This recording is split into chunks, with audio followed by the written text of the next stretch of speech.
اللي عندي قاعدة خاصة بي اللي هي كل شيء أبيض بوجهي لازم يكون أبيض، مو أصفر مو أحمر، أبيض. وأكيد فهمتوا قصدي على الأسنان وبياض العين.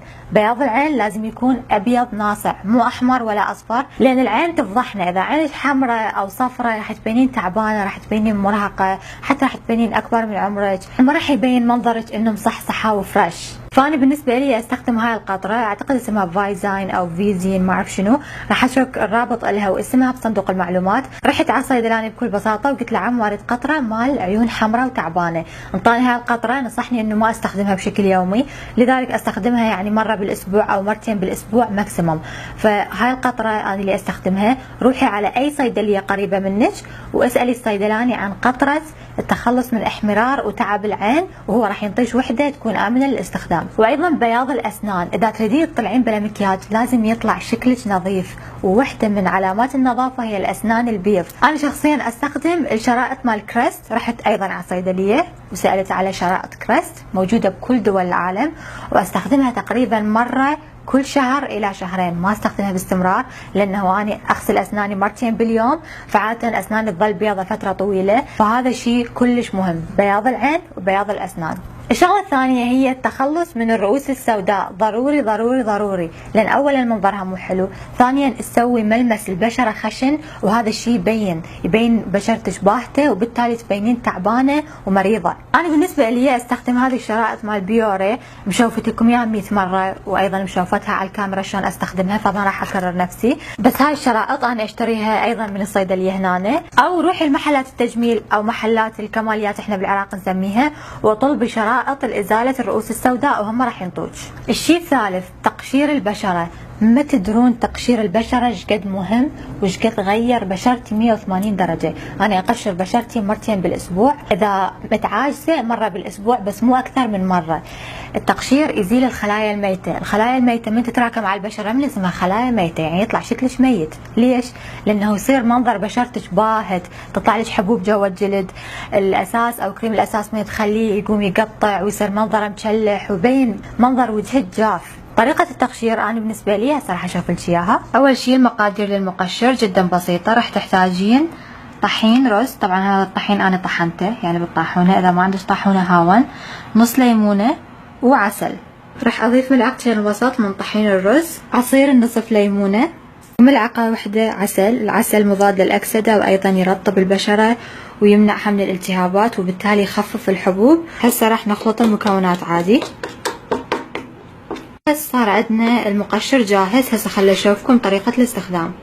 ماشي، اول شي لازم تنظفين بشرتك من المكياج، ما يصير تقشرين بشرتك وهي وسخة لين تطلع حبوب، فاغسلي وجهك بالغسول وحطي عليه تونر. وهسه راح نبدي عملية التقشير بحركات دائرية مثل ما تشوفين. استمري بالتقشير لمدة دقيقتين بحركات دائرية صغيرة، ولا تنسين ايضا منطقة الشفاه، هاي المنطقة احنا دائما ننساها. بعدين ورا ما تخلصين راح تغسلين وجهك بمي بارد، ووراها تمررين على بشرتك ثلجاية، راح تشوفين وجهك يصير ناعم مثل بشرة الأطفال. الشغلة الأخرى والمهمة بعد التقشير هي تغذية البشرة. لازم هاي فرصتك من تقشرين بشرتك الخلايا الحية تطلع لي برا، فتكون جاهزة حتى تستقبل كل مواد غذائية تخليها انت عليها. فيا اما تحطين، خلي اشوفكم شغلة، شوفوا ايش عندي. هاي الماسكات الكورية ما أخلى من عندها نهائيا، لازم كل ما أخلص وأنا قايلة بفيديو سابق أجيب منها.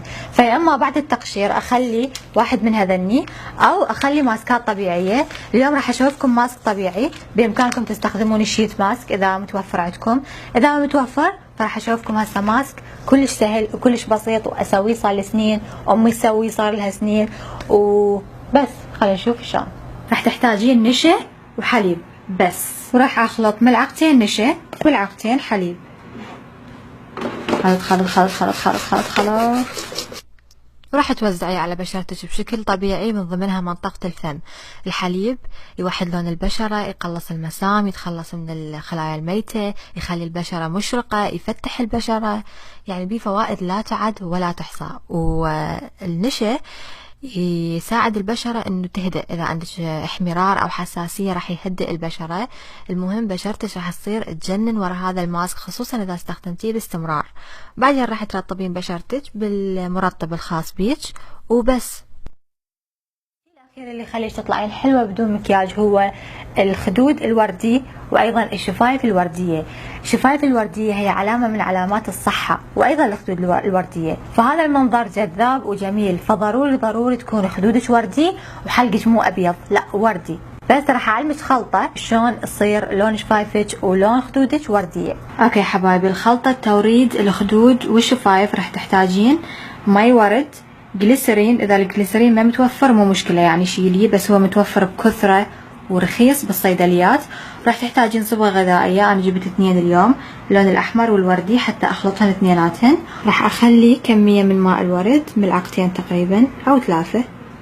راح اخلي 4 قطرات جليسرين، 1 2 3 4. وراح اخلي قطرة من الصبغة الحمراء وقطرة من الصبغة الوردية بهالشكل، واخلطي المكونات جيدا. وبس صارت عندي جاهزة. هسه راح افرغها بالعلبة، اي علبة عندك راح تكفي بالغرض. صار عندنا المحلول جاهز للاستخدام، بس انتبهوا ما توسخون ايدكم مثل ما اني سويت. هسه طريقة استخدام هذا المحلول، راح اجيب عادة اني اجيب زبدة الشيا، او اذا ما متوفرة زيت جوز هند.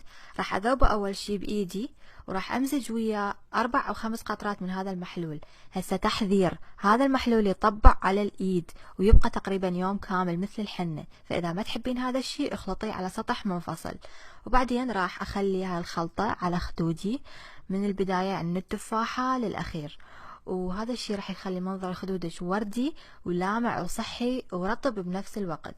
ونفس المحلول راح اخليه مباشرة بدون ما امزج وياه شيء على شفايفي مثل ما تشوفون. راح تصير شفايفك وردية بدون ما يبين ان انت حاطة اي شيء، وهذا اللون راح يطبع وياك لحد ثاني يوم، يعني يظل يوم كامل انت شفايفك وردي. واكيد لا تنسين ترطبين شفايفك بزبدة الشيا او اي مرطب خاص. وبس هسه احنا بلا مكياج، بس شنو صورة أحسن مما إحنا عليه، يعني شكل صحي ونظر وحلو ووردي.